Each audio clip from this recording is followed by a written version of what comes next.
வணக்கம். மீண்டும் மற்றுமொரு காணொளியினூடாக சந்திச்சிருக்கிறோம்.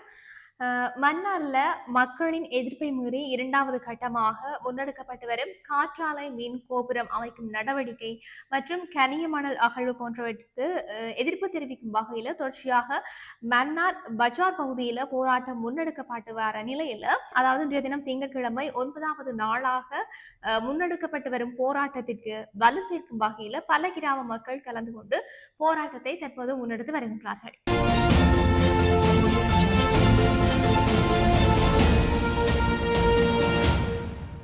இந்த மன்னார் தீவிலே நடைபெறுகின்ற மண் அகழ்வு நடவடிக்கைகளுக்கும் இந்த காற்றாலை நடவடிக்கைகளுக்கும் எதிராக போராடுகின்ற இந்த மக்களுடைய போராட்டத்திலே கலந்து கொண்டு எங்களுடைய முழு பூரண ஆதரவையும் வழங்குவதற்கு இங்கு வந்திருக்கின்றோம். இந்த மன்னார் மாவட்டத்தையும் குறிப்பாக மன்னார் தீவையும் குறிவைத்து இந்த மண்ணினுடைய வளங்களை சூறையாடுகின்ற வகையிலேயும் அத்தோடு இந்த மண்ணிலே அந்த நடவடிக்கைகள் மேற்கொள்ளப்படுகின்ற பொழுது இந்த மண்ணிலே தொடர்ந்தும் மக்கள் வாழ முடியாத ஒரு நிலைமையை உருவாக்குவதற்கும் போர் முடிவடைந்து 2009க்கு பிற்பாடு மாறி வந்த ஒவ்வொரு அரசாங்கமும் செயல்படுவதற்கு திட்டங்களை வகுத்து வந்திருக்கின்றன. அதை அறிந்த இடத்திலே பல போராட்டங்கள் நடைபெற்று அதை ஏதோ ஒரு வகையிலே தடுப்பதற்கு நடவடிக்கைகள் மேற்கொள்ளப்பட்டும் ஒரு சில நடவடிக்கைகள் அந்த போராட்டங்களை தாண்டி நிறைவேறப்பட்டு இருக்கின்றது என்பதையும் நாங்கள் நன்றறிவோம்.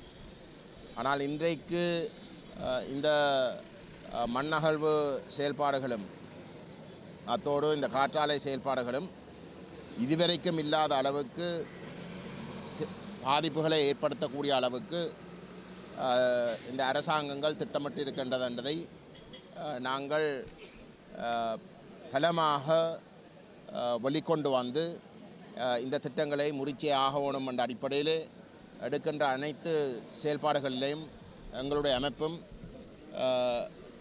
மனித உரிமை செயற்பாட்டாளர்கள் அனைவரும் இதில் முழுமையாக ஒத்துழைக்க வேண்டும் என்ற ஒரு கோரிக்கையையும் நாங்கள் முன்வைக்க விரும்புகின்றோம். ஒரு அரசும் ஒரு அரசாங்கமும் மக்களுக்காக இருக்கணுமே தவிர மக்களுடைய வளங்களும் மக்களுடைய மண்ணும் சொத்தும் அரசுகளுக்கும் அரசாங்கங்களுக்கும் இருக்க முடியாது. இன்றைக்கு இந்த மண்ணை அழிக்கின்ற இல்லாட்டி இந்த மக்களுடைய இருப்பை முற்றுமுழுதாக அழிக்கக்கூடிய செயல்பாடுகளை எடுத்து பார்த்தால் அவை அனைத்தும் வடகிழக்கை குறிவைத்து தமிழர் தாயக நிலப்பரப்பை குறிவைத்துத்தான் முன்னெடுக்கப்படுகின்றன. அதுக்கு ஒரு காரணம் இருக்கின்றது. அந்த வடகிழக்கு தமிழர் தாயக நிலப்பரப்பிலே வாழுகின்ற மக்களுக்கு பொறுப்பு கூற தேவையில்லாத ஒரு அரசாங்கமும் இருக்கின்ற பொழுது அந்த மக்களும் அந்த மக்களுடைய மண்ணையும் இருப்பையும் அழிக்கின்ற செயல்பாடுகள் முன்னெடுக்கிறதுல அவர்களுக்கு எந்த விதமான தயக்கமும் இருக்க போகிறதில்லை. மாறாக அந்த மக்களை அழித்து அந்த மக்களுடைய வளங்களை அழித்து அவர்களுக்கு, அதாவது அந்த அரசும் அரசாங்கங்களுக்கும் பாதிப்புகள் எதுவும் நடக்காத வகையிலே அவர்கள் தங்களுடைய சொந்த பொருளாதாரத்தை கட்டியெழுப்பி எங்களுடைய தமிழ் மக்களுடைய தமிழ் தேச நிலப்பரப்பினுடைய தலையிலே மண்ணள்ளி போட்டு தாங்கள் வாழுகின்ற ஒரு நிலைமையை தான் மாறி மாறி வந்த ஒவ்வொரு அரசாங்கமும் கடந்த 70 வருஷங்களுக்கு மேலாக செயல்பட்டு வந்திருக்கின்றதையும் நாங்கள் நன்றாக புரிந்து கொள்ள வேண்டும். ஆகவே இந்த நிலைமை தொடரும். நாங்கள் ஒரு அரசும் அரசாங்கமும் எங்களுடைய, அதாவது தமிழர் தாயக நிலப்பரப்பிலே பொறுப்பு கூறக்கூடிய ஒரு நிலைமையை நாங்கள் உறுதிப்படுத்தாமல் இருக்கிற வரைக்கும் நம்முடைய மண்ணை நாங்கள் காப்பாற்ற முடியாத ஒரு நிலைக்கு, இல்லாட்டி மண்ணை காப்பாற்றுவதற்கு நாங்கள் வீதியில் இறங்கி ஒவ்வொரு நாளும் போராட வேண்டிய ஒரு இடத்துக்கு நாங்கள் தொடர்ந்தும் தள்ளப்படுவோம்.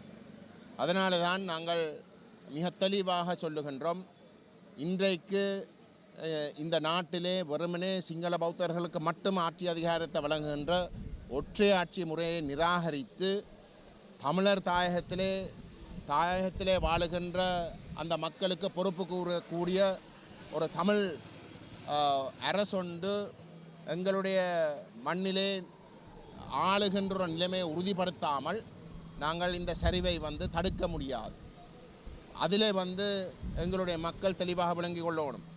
மன்னாரில் போராட்டம் நடக்கின்றது, செம்மணி தொடர்பாக யாழ்ப்பாணத்தில் போராட்டம் நடக்கின்றது, காணாமலாக்கப்பட்டோருடைய போராட்டம் 7 மாவட்டங்களில் நடக்கின்றது.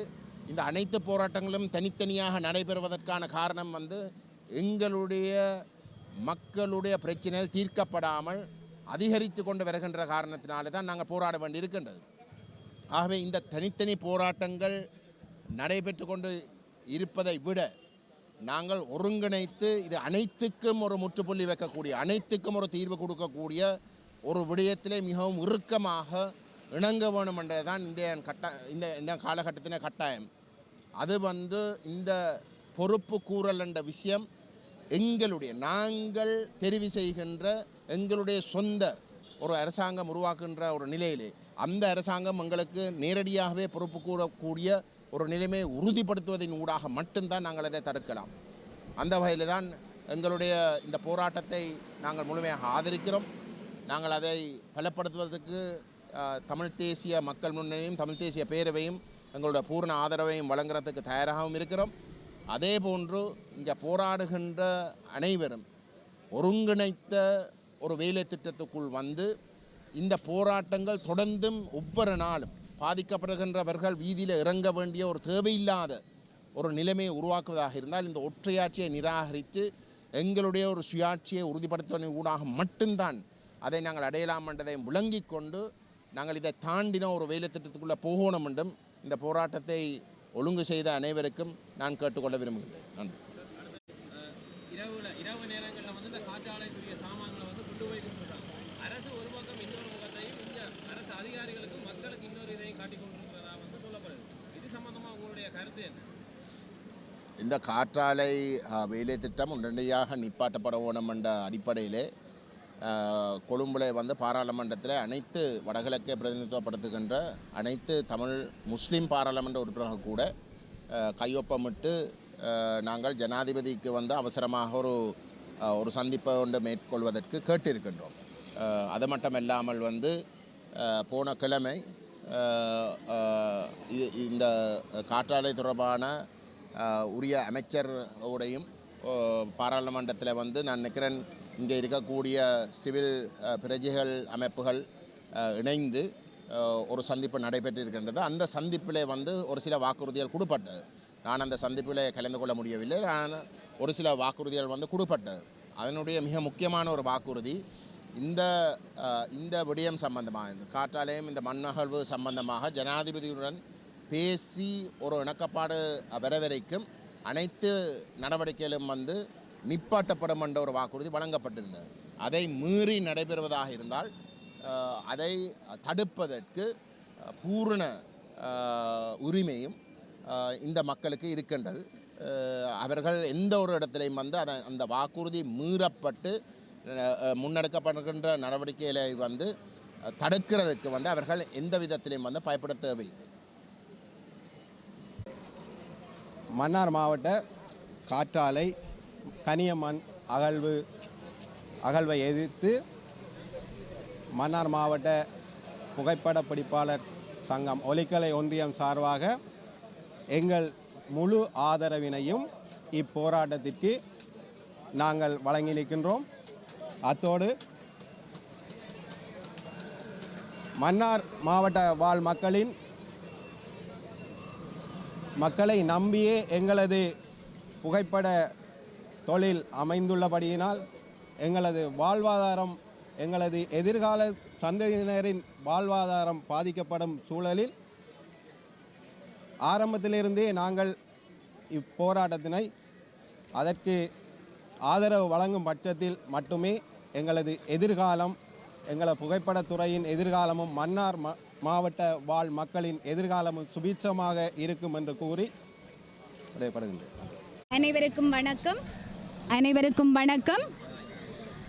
9 நாட்களாக இந்த போராட்டமானது தொடர்ந்து கொண்டிருக்கின்றது.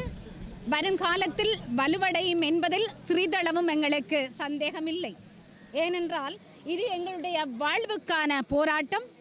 தொடர்ந்து இளையோர்கள், முதியோர்கள், எங்களுடைய மத தலைவர்கள் மற்றும் நாடாளுமன்ற உறுப்பினர்கள், இன்றைய தினத்திலே நாடாளுமன்ற உறுப்பினர்கள் மற்றும் எங்களுடைய மக்கள் மற்றும் புகைப்பட சங்கத்தினைச் சேர்ந்தவர்கள் அனைவரும் அந்த பங்கு கொண்டிருக்கின்றார்கள்.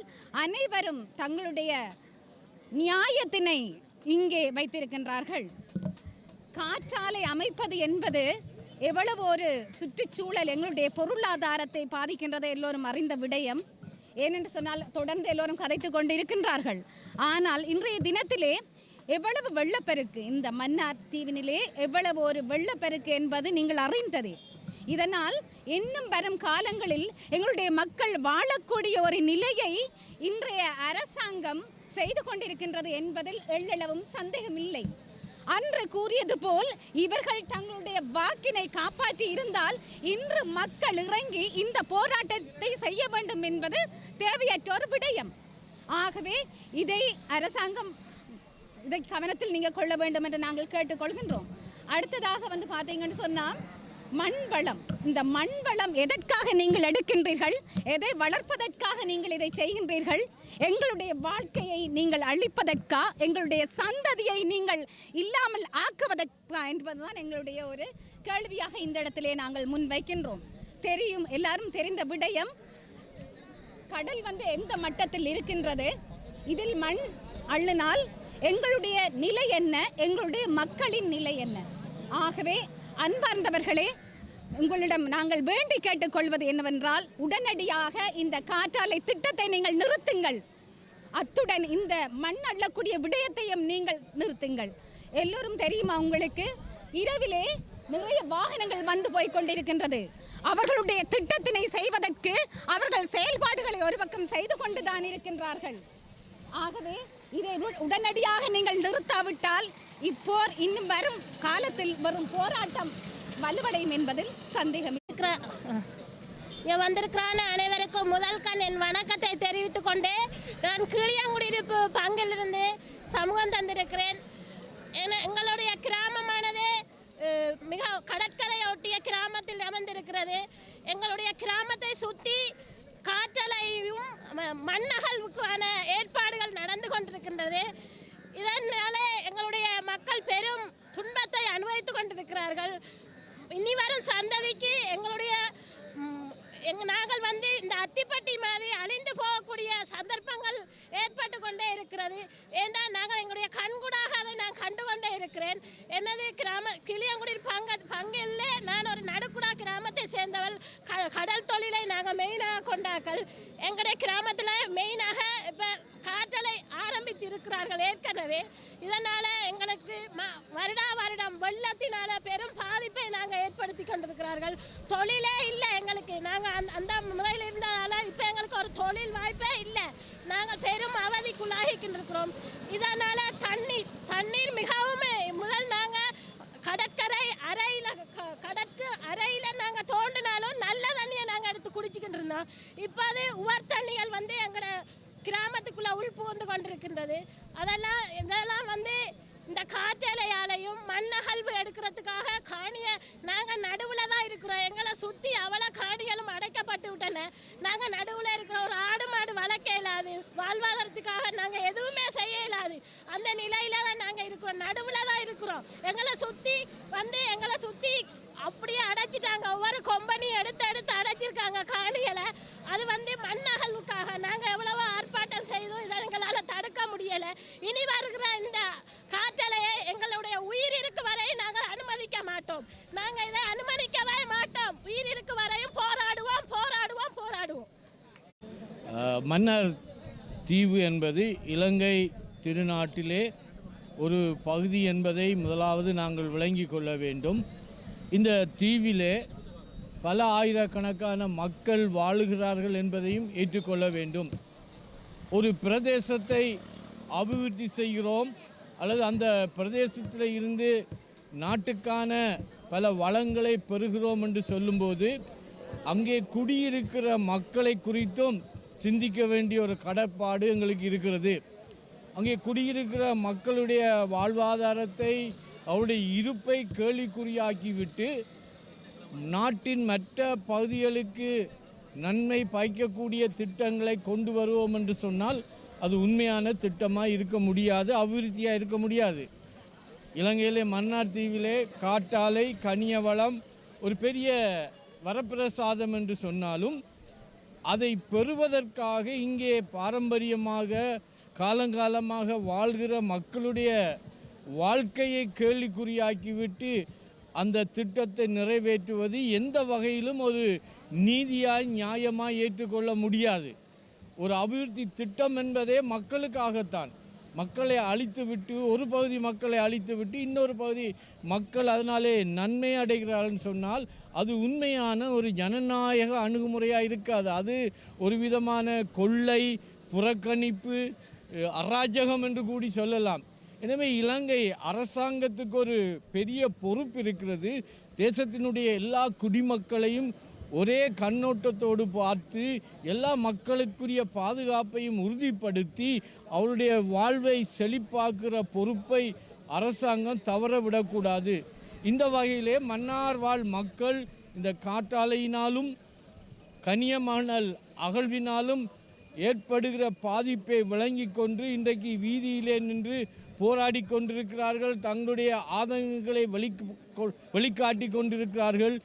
இதை அரசாங்கம் புரிந்து கொண்டு நியாயமான தீர்வை கொடுக்காத பட்சத்திலே அது முழு நாட்டுக்கும் ஒரு சேதத்தை உண்டாக்கும். இலங்கையிலே வாழ்கிற மன்னார் பிரதேச மக்களுடைய அழிவை கண்டும் காணாமலும் இருக்குமாயிருந்தால் அரசாங்கம் அதுக்கு ஒரு காலத்திலே பதில் சொல்ல வேண்டும். கடந்த கால யுத்தங்களினாலே பாதிக்கப்பட்ட மக்களுக்கு இன்றைக்கு பதில் சொல்ல வேண்டிய ஒரு கடப்பாட்டில் இருக்கிற அரசாங்கம் மேலும் மேலும் போராட்டங்களை பிரச்சனைகளை கூட்டிக் கொண்டு போகாதபடி மன்னார் மக்களுடைய இந்த நியாயமான கோரிக்கையை கருத்திலே கொண்டு ஒரு நடவடிக்கை எடுக்க வேண்டும். மன்னார் மக்கள் என்ன கேட்கிறார்கள்? எங்களை வாழ விடுங்கள், எங்களுடைய இருப்பை கேள்விக்குறியாக்காதீர்கள், எங்களுடைய எதிர்கால சந்ததியை நாங்கள் வளமாக வாழ வைக்க எங்களுடைய பிரதேசத்தை அழிக்காதீர்கள் என்று தான் கேட்கிறார்கள். இன்னொரு பிரதேசத்தில் இருந்து இன்னொரு பிரதேசத்தை அழித்து எங்களுக்கு உதவி செய்யுங்கள் என்று கேட்கவில்லை, இருக்கிற எங்களை வாழ விடுங்கள் என்று கேட்கிறார்கள். எனவே அரசாங்கம் இதிலே கணிசமான ஒரு தலையீட்டை கொண்டு வந்து இந்த திட்டத்தை நிறுத்தி மக்களுடைய வாழ்வாதாரம், மக்களுடைய இருப்பு, மக்களுடைய செழிப்பான வாழ்வு முக்கியம் என்பதை கருத்தில் கொண்டு நடவடிக்கை எடுக்க வேண்டும் என்பது எங்களுடைய தாழ்மையான வேண்டுகோளாக இருக்கிறது. உண்மையிலேயே நாங்கள் எல்லாரும் ஒரு இறை நம்பிக்கை உள்ள மக்கள் இறைவனிடத்திலே முறையிடும் போது இறைவன் மக்களுக்கு நீதி செய்கிறவராய் இருக்கிறார்.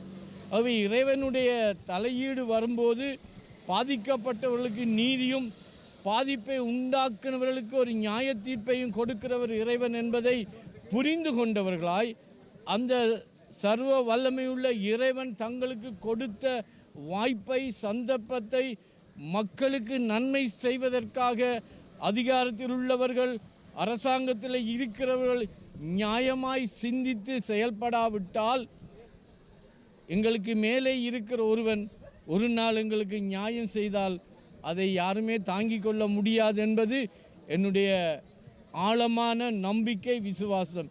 எனவே இலங்கை அரசாங்கத்தை நாங்கள் மிகவும் மிகவும் தாழ்மையாக கேட்டுக்கொள்கிறோம். இந்த பிரச்சனையை விளங்கி கொண்டு ஒரு பக்க சார்பாக சுயநலமாக சிந்திக்காதபடி எங்கள் மக்களுடைய உண்மையான நிலைமையை புரிந்து இந்த கனியமணல் அகழ்வையும் காற்றாலை மின்சாரத்தையும் நிறுத்தி வேறு விதமான அபிவிருத்திகளுக்குள்ளே இந்த பிரதேசத்தில் செய்யக்கூடிய நியாயமான அபிவிருத்திகளை செய்து எங்களை வாழ வைப்பீர்கள் என்று நம்புகிறேன். நன்றி. அனைவருக்கும் வணக்கம். மன்னார் அனைவருக்கும் வணக்கம். மன்னார் தீவு இயற்கை எழில் கொண்ட கடல் வளம் நிறைந்த பல்லாயிரக்கணக்கான உயிர்கள் இந்த வளத்தை நம்பி வாழுகின்ற வடக்கின் பகுதியிலே அமைந்திருக்கக்கூடிய இந்த தீவை காப்பாற்றுவதற்காக ஒன்றிணைந்த மக்களாக கடந்த 9 நாட்களாக நாங்கள் போராட்டம் நடத்தி வருகின்றோம். மன்னார் இன்று ஒரு பேசும் பொருளாக மாறியிருப்பதற்கான காரணம் என்னவென்று சொன்னால், இந்த மன்னார் தீவிலே இருக்கக்கூடிய மிக முக்கியமான கனியவள மண். இந்த கனியவள மண்ணானது மக்களுடைய உத்தரவின்றி, அவர்களுடைய விருப்பமின்றி, அவர்களுடைய வாழ்வாதாரத்திற்கு எதிராக அமையும் வண்ணம் இந்த மண் அகழ்வானது வெளிநாட்டு கம்பெனிகளுக்கு விற்கப்படுவதற்காக அரசாங்கங்களுக்கு இடையில் உடன்படிக்கைகள் செய்யப்பட்டிருக்கின்றன. அந்த வகையிலே ஒரு சில ஆய்வுகள் சொல்லுகின்றன, மன்னார் தீவானது கடல் மட்டத்திலிருந்து மிகவும் குறைந்த ஒரு தாழ்வான பகுதியிலே இருக்கக்கூடிய ஒரு தீவாக இருக்கின்றது. அதிலும் கடல் மட்டத்திலிருந்து கிட்டத்தட்ட 4 அல்லது 5, 6 மீட்டர் உயரத்தில்தான் இந்த தீவு அமைந்திருக்கிறது. இன்னும் ஏராளமான இந்த புவியியல் பகுதிகள் கடல் மட்டத்திலிருந்து குறைந்த பகுதியிலே இருக்கிறது. ஆக டைட்டேனியம் என்று சொல்லக்கூடிய கம்பெனிகளுக்கு முன்னைய அரசாங்கங்களோ யாரோ எங்களுக்கு தெரியவில்லை, இந்த மன்னார் தீவிலே இருக்கக்கூடிய இந்த கனியவள மண்ணை 15 மில்லியன் லொரிகளிலே அள்ளி செல்லுவதற்கும், அதிலிருந்து பல்வேறு வகையான உதிரி பாகங்கள் இந்த ஆகாய விமானங்களுக்கும் இன்னும் ஏராளமான பொருட்களை தயாரிப்பதற்கும் பணங்களை அவர்கள் கொட்டி இந்த இடத்தை அவர்கள் வாங்கியிருக்கிறார்கள் என்று சொல்லப்பட்டிருக்கின்றது. கிட்டத்தட்ட 4 மீட்டர், 5 மீட்டர், 6 மீட்டர் அடி அளவிலே இந்த மண்ணானது அகலப்பட இருக்கிறது என்று சொல்லி சில தகவல்கள் எங்களுக்கு கிடைக்கின்றன. அப்படி இந்த மண் அள்ளப்படும் பொழுது, அகலப்படும் பொழுது இந்த தீவிற்கு என்ன நடக்கும்? இங்கே வாழுகின்ற பல்லுயிர் என்ன நடக்கும்? பல்லாயிரக்கணக்கான மக்களுடைய வாழ்வாதாரம், அவர்களுடைய உயிர், அவர்கள் எல்லோரையும் வெளியிலே திரட்டிவிட்டு இந்த தீவை நீங்கள் விற்பனை கூடமாக மாற்றப் போகின்றீர்களா? அல்லது இந்த தீவை வேறு நாடுக்கு விற்கப் போகிறீர்களா? அல்லது இந்த தீவிலிருந்து தான் இந்த இலங்கையிலே இருந்து சூறையாடப்பட்ட எல்லா டொலர்களையும் நீங்கள் எடுக்கப் போகின்றீர்களா? ஆகவே இந்த மன்னார் தீவிலே வாழுகின்ற பல்லாயிரக்கணக்கான மக்களுடைய வாழ்வாதாரங்களையும் உயிர்களையும் கொன்று குவித்துவிட்டு நீங்கள் இந்த தீவை விற்க முடியாது. ஆகவே இந்த மண் அகழ்வோ என்று சொல்லக்கூடிய கனியவள மண் அகழ்வை நீங்கள் உடனடியாக ரத்து செய்ய வேண்டும். நீங்கள் வெளிநாட்டு கம்பெனிகளோடு செய்திருக்கக்கூடிய உடன்படிக்கைகளை உடனடியாக ரத்து செய்ய வேண்டும். அடுத்ததாக நீங்கள் சுகாதாரமான முறையிலே தன்னிறைவு அடைவதற்கு பொருளாதார கொள்கைகளை இந்த அரசாங்கம் கொண்டு வருவதென்று சொன்னால் அது மக்களுடைய சம்பந்தம் இருக்க வேண்டும், மக்களுடைய விருப்பம் இருக்க வேண்டும். மக்களுடைய விருப்பம் இல்லாமல் உங்களுடைய அதிகாரங்களை துஷ்பிரயோகம் செய்யக்கூடாது. இது முக்கியமாக கண்டிக்கப்பட வேண்டிய ஒரு விடயமாக இருக்கின்றது. இன்னும் சொல்லப்போனால் காற்றாலை மின் உற்பத்தி என்று சொல்லக்கூடிய இயற்கையான இந்த மன்னாரிலே பெறக்கூடிய அதிகப்படியான காற்று விசையை பயன்படுத்தி நீங்கள் மின்சாரம் உற்பத்தி செய்கிறீர்கள். அதை நான் ஏற்றுக்கொள்கின்றேன். நானும் இந்த யுனைடெட் நேஷன்ஸ் என்வாயர்மெண்ட் அசம்பிளி என்று சொல்லக்கூடிய உலகளாவிய சுகாதாரத்துறை ஸ்தாபனம் அமைந்திருக்கக்கூடிய கென்யாவுடைய தலைநகரான நைரோபியின் கூட்டத்திலே நான் பங்கெடுத்திருக்கின்றேன். அந்த யுனையா 6 என்று சொல்லக்கூடிய இந்த அசம்பிளியிலே பல அறிக்கைகள் வெளியிடப்பட்டிருக்கின்றன. இந்த அறிக்கை எங்களுக்கு சொல்லுகின்றது, the whole nation should tackle the crisis today. What is this crisis today? The triple planetary crisis. One of them is the climate change, and the second is the loss of biodiversity, and the third one is pollution. And therefore all the governments are requested by United Nations to tackle this problem. This is not a problem, this is a crisis in today's context. And therefore this present government as well as all the citizens of this country are responsible to safeguard the environment, because the environment is crying. the earth is crying, and therefore we the citizens are responsible to protect this land and the environment. ஆகவே இந்த காற்றாலைகளை ஏன் மன்னாரிலே நீங்கள் அமைக்க வேண்டும்? இந்த காற்றாலைகள் மூலமாக சுகாதாரமான மின் உற்பத்தி கிடைக்கிறது, அதை நான் ஏற்றுக்கொள்ளுகின்றேன். ஆனால் ஏன் மன்னாரிலே அதை நீங்கள் நாட்ட வேண்டும்? மன்னார் ஒரு சிறிய தீவு, 148 கிலோமீட்டர் பரப்பளவை கொண்ட இந்த தீவிலே மக்கள் அனைவரும் கடலை நம்பிதான் வாழுகின்றார்கள். கடலிலே கிடைக்கக்கூடிய உற்பத்தியை நம்பி வாழுகிறார்கள். இந்த காற்றாலைகளை நீங்கள் கடலோர பகுதியிலும் கடலுக்குள்ளும் நாட்டுகின்ற பொழுது எவ்வளவு ஆழத்திற்கு நீங்கள் தோண்ட வேண்டி இருக்கின்றது, எவ்வளவு மண்ணை நீங்கள் அகழ வேண்டி இருக்கின்றது. அந்த காற்றாலை, பிரமாண்டமான காற்றாலையிலிருந்து எவ்வளவு அதிர்வுகள் ஏற்படுகின்றது. கரையோரத்திலே நம்பி வாழுகின்ற மீன்பிடி மக்கள் எவ்வளவு பாதிக்கப்படுகிறார்கள். பாரம்பரியமான முறையிலே எங்களுடைய மக்கள் செய்கின்ற தொழில்களில் முக்கியமானவை கரவலை என்று சொல்லக்கூடியவை, சுப்புவலை என்று சொல்லக்கூடியவை, மாயவலைகள் என்று சொல்லக்கூடியவை. ஏழை மக்களுடைய வாழ்வாதாரமாக இருப்பது இன்றைக்கு மீன்கள் இல்லை. ஏன்? கரையோரங்களிலே நீங்கள் இது போன்ற காற்றாலைகளை நிலைநிறுத்தி அதிர்வுகளை ஏற்படுத்தி மீன்கள் முட்டையிடுவதற்கும் குஞ்சு பொரிப்பதற்கும் இனப்பெருக்கம் செய்வதற்கும் அவை வருவதும் கிடையாது. இந்த ஏழை மீன்பிடி தொழிலாளர்கள் அந்த மீன்களை இன்றைக்கு பிடிக்க முடியாமல் தங்களுடைய வாழ்வாதாரத்தை இழந்து குடும்பங்கள் கஷ்டப்பட்டு கொண்டு இருக்கின்றன. இதை ஏன் அரசாங்கம் உணர்வது இல்லை? ஆகவே இந்த காற்றாலை போன்ற சுகாதாரமான முறையிலே உற்பத்தி செய்யக்கூடிய மின்சாரம் உண்டு, அதை நாங்கள் ஏற்றுக்கொள்கிறோம். ஆனால் ஏன் கனியவள மண்ண அகழ்வையும் இந்த காற்றாலை ரெண்டையும் சேர்த்து இந்த மன்னார் சின்ன தீவிலே நீங்கள் நிறுத்தி ஏராளமான உயிர்களை நீங்கள் இன்று கொன்று குவிக்க இருக்கிறீர்கள் என்று எங்களுக்கு தெரியவில்லை. இந்த நாட்டிற்கு பொருளாதாரம் வேண்டும், பொருளாதார வளர்ச்சி வேண்டும். ஏன் முன்னைய அரசாங்கங்களே இருந்து இந்த பொருளாதார சீரழிவை கொண்டு வந்தவர்களிடம் இருந்து நீங்கள் கேள்விகளை கேளுங்கள். அந்த பணங்களை திருப்பி எடுங்கள். மன்னாரை அபிவிருத்தி செய்யுங்கள். மன்னாரை அபிவிருத்தி செய்வதற்கு எத்தனையோ விடயங்கள் இருக்கின்றன. ஒரு நல்ல ஆஸ்பத்திரி இருக்கின்றதா? ஒரு நல்ல ஒரு பல்கலைக்கழகம் இருக்கிறதா? மன்னார் மக்கள் அனைவரும் இந்த கடல்வாழ் உயிரினங்களை நம்பி வாழுகின்றார்கள் என்றால் ஏன் அப்படிப்பட்ட ஒரு படிப்பை கொண்டு வரக்கூடிய ஒரு பல்கலைக்கழகம், ஃபிஷரிஸ் அப்படி என்று சொல்லக்கூடிய பல்கலைக்கழகத்தை கொண்டு வர முடியாது? இது போன்ற எத்தனை இந்த மீன்பிடி துறையை போய் பாருங்கள், எவ்வளவு காலமாக இப்படியே இருக்கின்றது.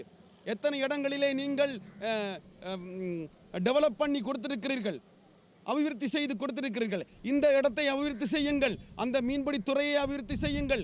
எவ்வளவு இடங்கள் இருக்கிறது அபிவிருத்தி செய்வதற்கு?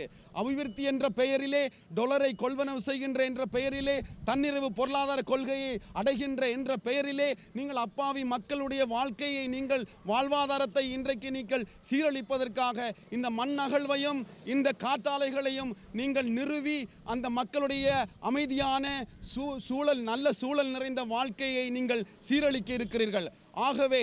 ஆகவே இந்த நேரத்திலே இந்த அரசாங்கத்திற்கு, இந்த அரசாங்கத்தினுடைய ஜனாதிபதிக்கு, இந்த அரசாங்கத்திலே இருக்கக்கூடிய மின்துறை அமைச்சருக்கும் நாங்கள் பணிவாக சொல்லிக் கொள்வதும் வேண்டிக் கொள்வதும் என்னவென்று சொன்னால், உடனடியாக இந்த 2 விடயங்களையும், இந்த 2 தன்னிறைவு பொருளாதார செயல் திட்டங்களையும் நீங்கள் முடிவுக்கு கொண்டு வர வேண்டும், நிறுத்த வேண்டும். அப்போதுதான் இந்த மக்கள் அமைதியான முறையிலே வாழ முடியும். அமைதியாக தங்களுடைய தொழில்களை செய்து அவர்கள் சந்தோஷமாக ஒரு சூழல் நிறைந்த ஒரு கலாச்சாரத்திலே, ஒரு இடத்திலே அவர்கள் வாழக்கூடியதாக இருக்கும். இது தொடர்ந்து கொண்டு வரப்பட்டு கொண்டே இருக்கும் என்று சொன்னால், இந்த அபிவிருத்தி திட்டமானது வெளிநாட்டு கம்பெனிகளோடு தொடர்ந்து உடன்படிக்கை செய்து பட்டுக்கொண்டே இருக்கும் என்று சொன்னால், இங்கே வாழுகின்ற பல்லாயிரக்கணக்கான மக்கள் எல்லோரும் ஒன்று சேர்ந்து தொடர்ச்சியாக இந்த போராட்டத்திலே ஈடுபட்டே கொண்டே இருப்பார்கள். நான் ஒரு ஆன்மீகத்தை சேர்ந்த அல்லது ஒரு துறவியாக இருந்தாலும், கிளரிஷியன் சபை இந்த துறவியாக இருந்தாலும், இந்த உண்மைக்கும் இந்த நீதிக்கும் நானும் குரல் கொடுத்து கொண்டேதான் இருப்போம். I will also raise my advocacy against this injustice done to this island Mannar, and therefore I request His Excellency President Anurukumara Tissanayake, please consider the situation of Mannar today, and we, the people of Mannar, request you to interfere in this matter and stop all the projects.